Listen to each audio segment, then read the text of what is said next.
or not, Fred's always had something to do with everything as far as I know. We met, I was right out of acting school in New York, and it was very exciting, but I took a play while they were waiting. It took a long time to cast. It was The Outsiders. But I won't tell you which part. Anyway, that didn't work out, so all these years later, we had an occasion that was a really terrible day for Francis and his family. He lost his son, and I was supposed to see his son that morning in Washington. And so Francis had this dream about this story about loss and trying to find the answers, kind of really about creativity. And I've been writing a movie for many years now, six years. So everything he was talking about, the kind of roadblocks that happen and what happens in your mind when you're trying to solve a problem or just pay your bills, or what the story's about, was really exciting. So I don't think I'd let him finish the story, and I said yes. And that only happened one other time, at least recently, Kiss Kiss Bang Bang. Did anybody see that? Oh, yeah. That was funny because I called about page 35 and I said, am I the gay guy? Because I knew Downey was in already. I said, I want to do it, because it was so funny, right? At the beginning. It doesn't happen that often when the story really grabs you. But it's just totally unusual, right? Right?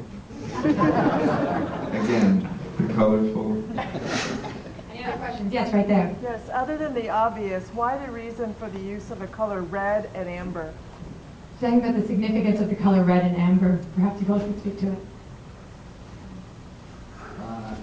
It was, I mean, it was strange because we were discussing about the look, like Francis and I were discussing about the look of the dream scenes and about a certain day for night that won't look like just a tinted blue day for night. So it was obvious the necessity of using some color in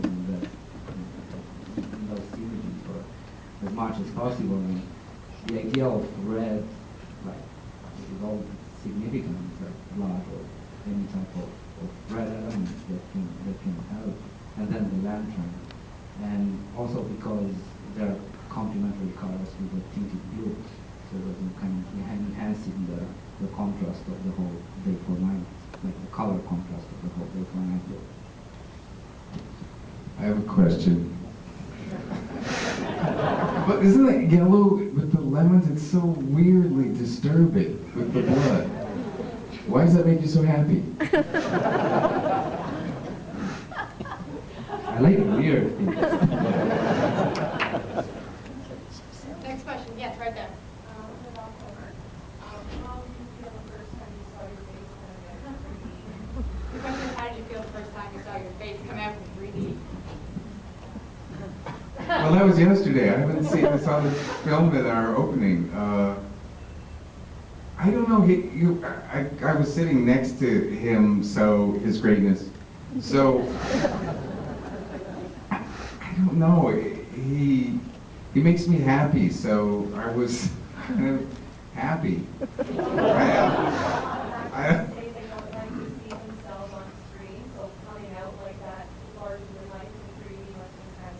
Well, I'm kind of larger than life in the whole role. It's his fault. He told me to keep eating. Very hard to diet in Napa. Very hard to diet in Napa, isn't it? Very true. It's usually 48 pounds. Mihai to a grasshopper. Yeah, I don't know. It was just. I love the idea that he said. I feel the same way. Often in the 3D movies, I'll take them off. It just. I get worn out and I don't really kind of need it, and I thought these choices, you know, make those moments more interesting, and that it's got a value, just like if you did a whole movie but you had certain sequences anamorphic or any other technique that, you know, adds to the story. So it was really fun. I had the same idea for this movie I've been writing, where I just wanted to have these particular ideas. There's in my story, heaven's part of the story, so I thought seeing heaven in a completely different way would be fun to do. Did you have fun doing the 3D? Did you? I did. Any other questions? Yes, right here. It was so cliche to have fog in the lake. So why did this community have fog in the lake? Why did we? Yeah. Because it's so cliche. See, little trick You there. went through that, like the fact that like really hard you had that you were I don't know, all the fog. Well, I can't speak for Francis, but that was sort of, yeah, I think it's kind of obvious through lots of it. It's just, there's a lot of fun and tongue-in-cheek, and this writer can't even get into a bookstore. He's got to do his book signing at a hardware store. You know? So, and Francis told the story a lot because it was a, kind of fabulous moment in his career, and it was like Jack Warner was saying, "No fog on the lake," because whatever that meant to, just get to the story and get on with it. And he obviously just can't do that. It's not his interest to just do anything in a totally conventional way. So I think it's all kind of wrapped up in questions of creativity and, like he doesn't really have answers about the Gothic horror or the Gothic romance too. Is very appealing to him, and he just says, "I don't know, I like it. Do you like it? Do you?" I do. Can't stop looking at you.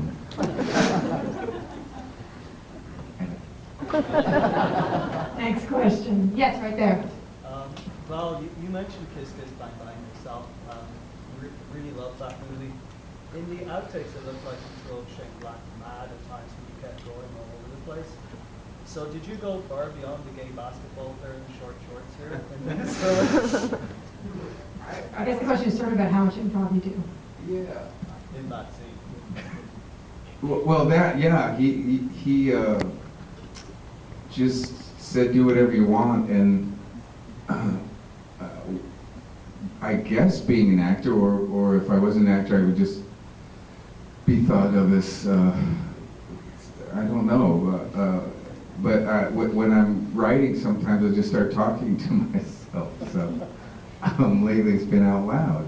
So I was just goofing around like I do when I get stuck writing, and like Robert Towne says, you sort of take the story for a walk and start talking like he does. He starts up seriously, and then you just kind of go crazy, sitting all day staring at a screen.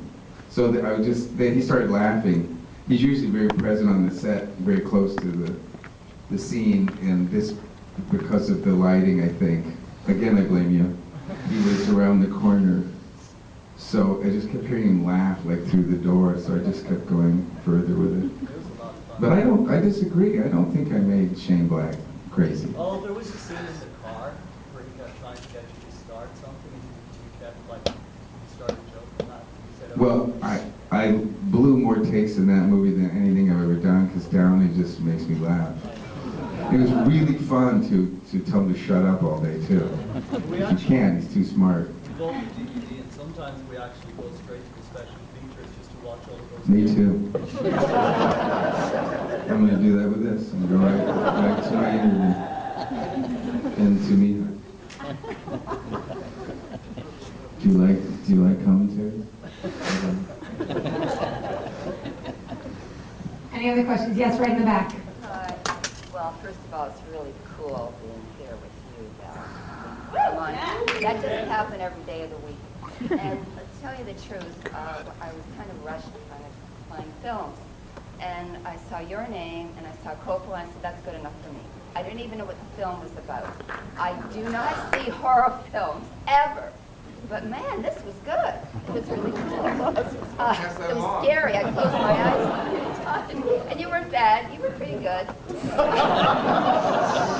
No, you're pretty cool. You dated Cher. That's good enough for me. But You have a question.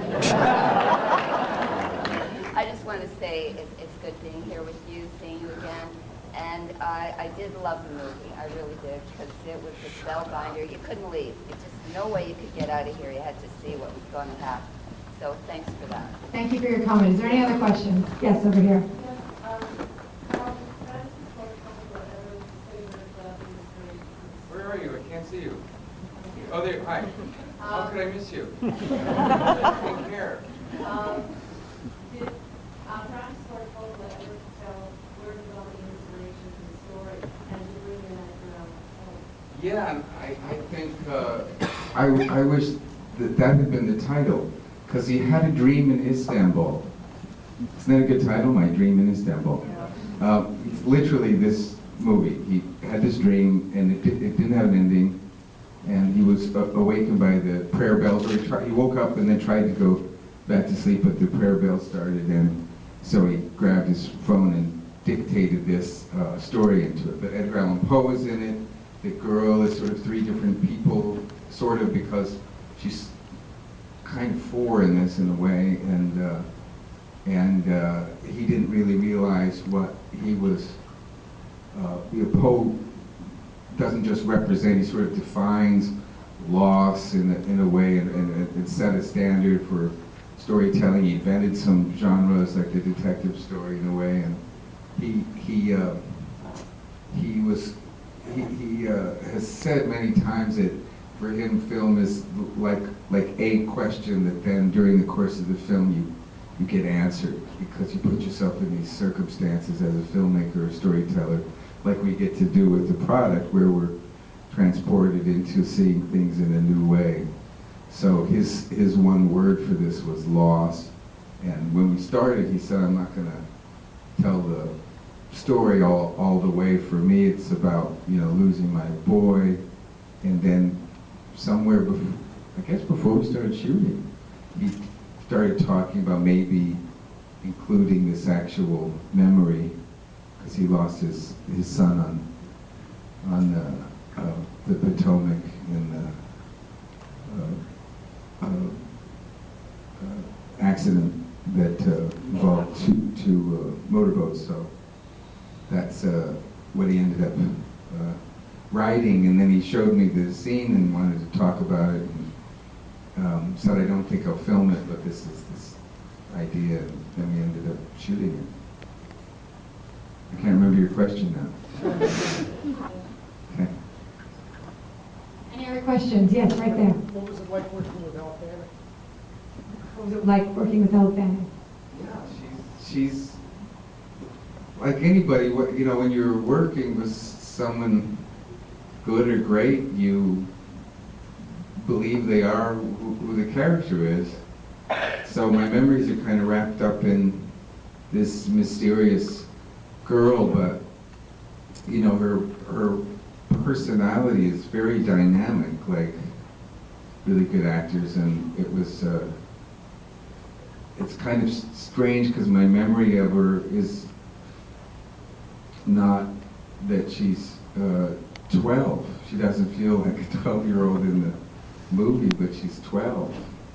That was my real kind of what was hard to read and imagine, because Poe married his cousin when she was very, very young, and I just didn't know how that was going to seem with Ben Chaplin, who plays Poe, remembering this wife, and then what we're thinking of when we see him, because we've already seen an image of her is this little girl, but it just works, I think, partly because she's a really dynamic actress. Doesn't it almost seem like just a different person, the vampire that attacks me at the end? Because she just doesn't look like the same girl, same day.